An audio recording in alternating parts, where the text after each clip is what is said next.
Hello there, my name's Carl Surgeon and I'm a local chef in Surgeon's Delicatessen in Spalding.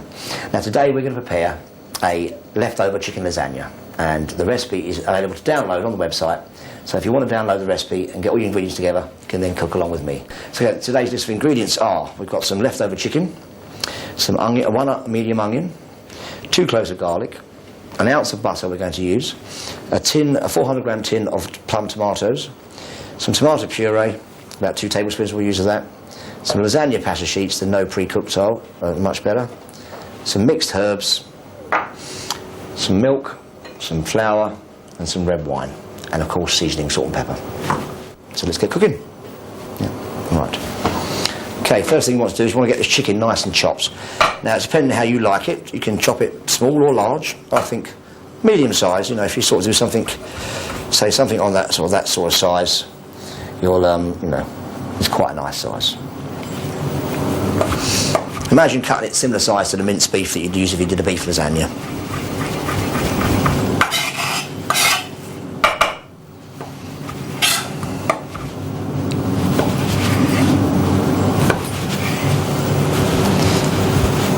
Remember, this is all for fun. Cookery is fun. It shouldn't be just a chore that you've got to do every night when you come home from work. It should be something, you know, the whole family have together, and you should discuss it, you know. My family, we discuss at breakfast what we're having for dinner. That's why I've got a figure like this, but that's not the point.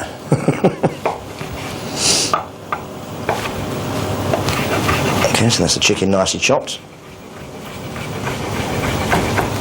Clean the knife. Nice bowl, and we'll just stick that in the bowl. Put it to one side for the moment. Okay. There we have. So I boiled a nice white because we've just used some cooked meat on there. If it was raw meat, we'd change the bowl straight away. With it being cooked meat, we can, you know, you do it this way. Okay, we've got 2 cloves of garlic. Best way to peel your clove of garlic is to get your hand, palm of your hand, on top of the garlic and give it a little, so you hear it crack. You should hear that little crack. There we go. And then when we cut the peel it, that little push should have helped it, and the skin should come off very easily. One quick go. Into the bin. Same with the next piece. Clears off there, and put that there. Now we're going to finely chop our onion. So cut the onion in half, and you've got the core here. Now for finely chopping onions, you want to leave the core in, and you should, in theory, chop not quite to the end, so the core holds it together. A bit like this.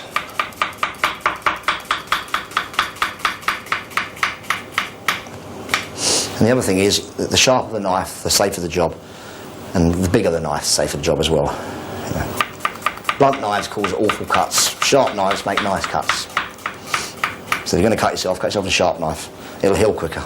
Slice across the top there. Again, slice across the top there. And then with a bigger knife, and we do a rocking motion down like so.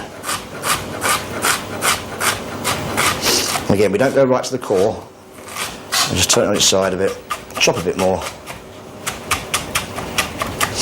And we'll put the core to one side, and we can use that for things like if you're making your own stock from the chicken bones that are left from this chicken carcass that you've picked all the meat off. You can make a nice stock out of that and make a nice chicken soup. So we cut our second onion.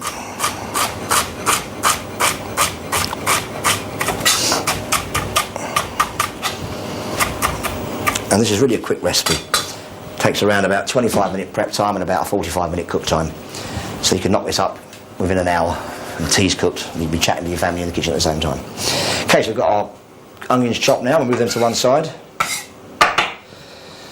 In fact, you can almost do this as quick as a ready-made one. It'll taste a lot better. Crush our garlic again. Put them together, chop them up. And we get the chicken sauce, the tomato sauce for the chicken on the go straight away. So we put our stove on, nice and high again. Add some cooking oil.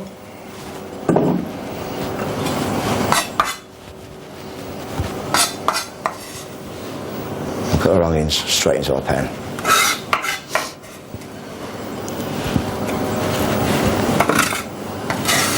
And in a few seconds that should start to sizzle.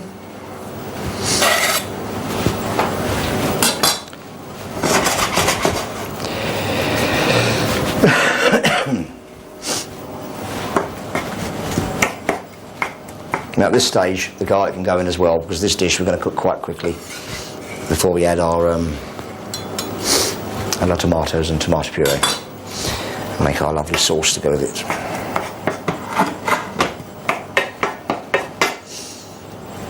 Now you can season this at this stage, so plenty of black pepper.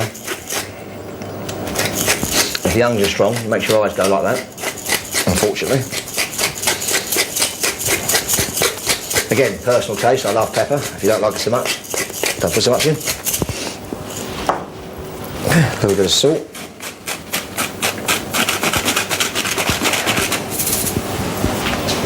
Oh, onions have got me. I've been a chef for 33 years and they still get me, so there's no cure. You can stick goggles on, you can put a peg on your nose, it'll still get you, I promise you.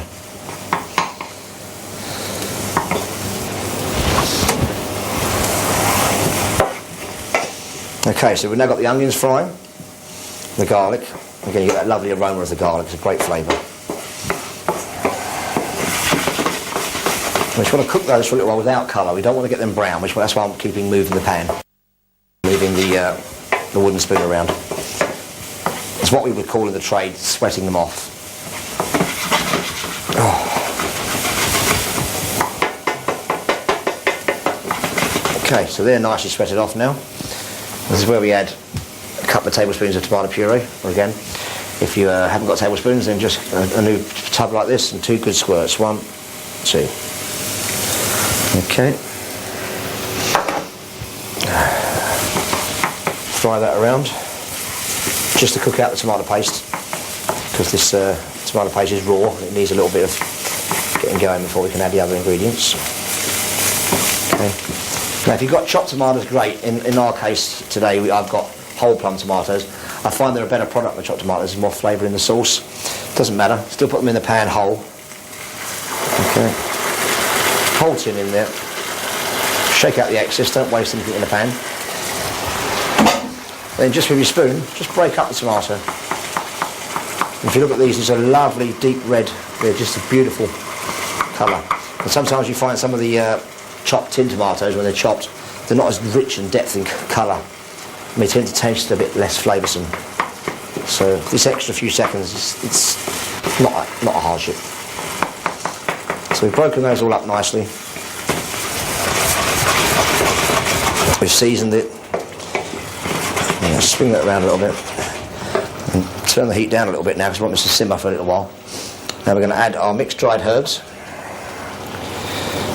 Yeah, about a teaspoon. That can go in.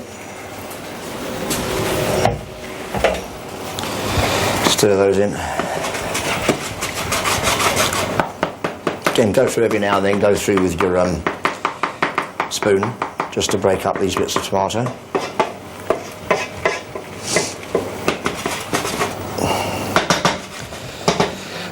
Excuse me. Get to this stage, and now we come to the bit I like. A little splash of the leftover wine from last night, if you've got any left. If not, open a new bottle and treat yourself. So we're talking about a glassful, roughly. Yeah. I've only got half a glass left, that'll do. It's just about using stuff up. Okay. We give that a little stir. It gives your tomato sauce a depth of richness and flavour.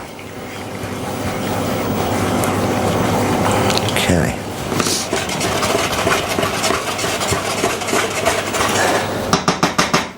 And then we're going to put that on a low simmer now, and we're going to add our chicken.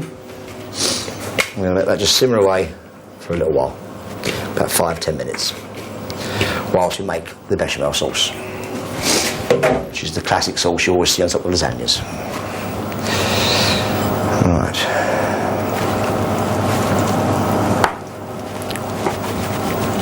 Now for the bechamel sauce, excuse me, for the bechamel sauce we're going to need 1 ounce of butter and 1 ounce of flour. So you can weigh it if you wish. I've been doing it for a wee while, so I can get roughly what 1 ounce is. 1 ounce of butter in your pan. Put your pan on to high. Start melting the butter. And we've got our milk. And that, and our flour. Lasagna pasta we'll come back to in a moment.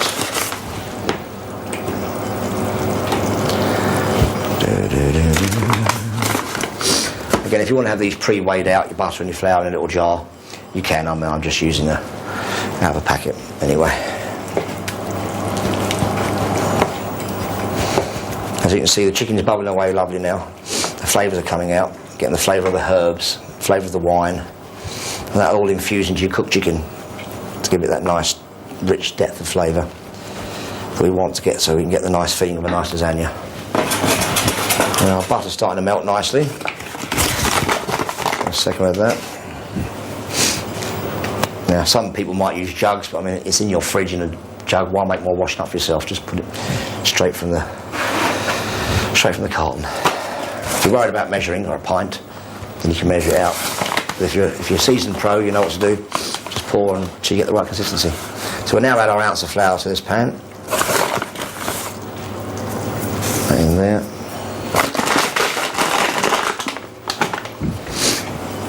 And this is called a roux. And it is equal quantities of flour and fat, preferably butter. Butter's got a nice flavour. You can use spreads and things like that if you wish, but if you do use a spread, make sure it's got a minimum fat content of 65 to 70%. Any less, and you'll find there's too much water in the actual product, and you don't get the same consistency with your roux. And then we need to cook the roux in the pan for around about 3 or 4 minutes, just to get that flour cooked out.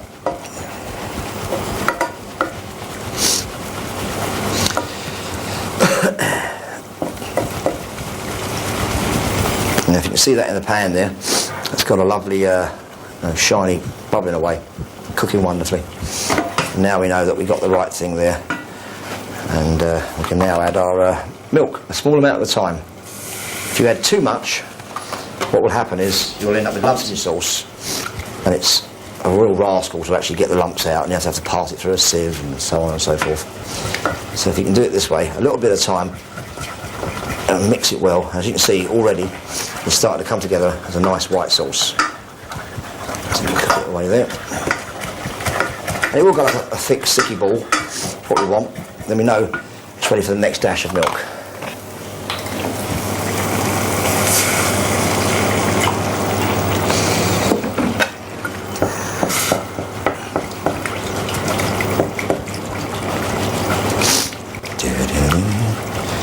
Again, patience, because it will suddenly start collecting the milk. And if you want to cheat, you can use a whisk, but it tends to wear away at the bottom of the pan, can take the flavour of your sauce sometimes, so be patient and use a wooden spoon.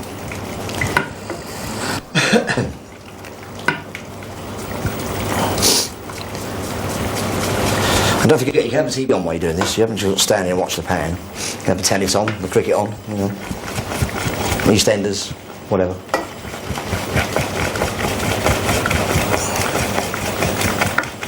As you can see, it doesn't take long again to start coming up to be looking like a sauce.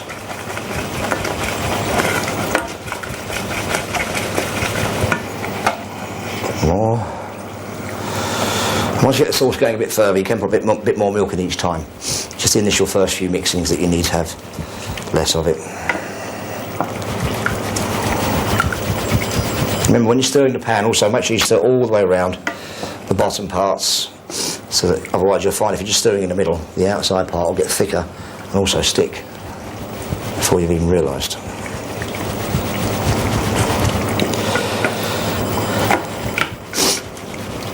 You can see now it's a lovely, rich, deep colour now come from the red wine, the tomatoes, and they're starting to change the colour of the chicken. It's just what we want.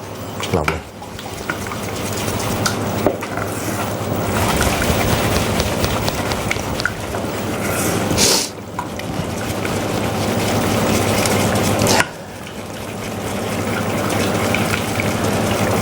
And once you've got the sauce, the consistency you think you need to let it boil for 2 or 3 minutes, just to finish cooking that flour out.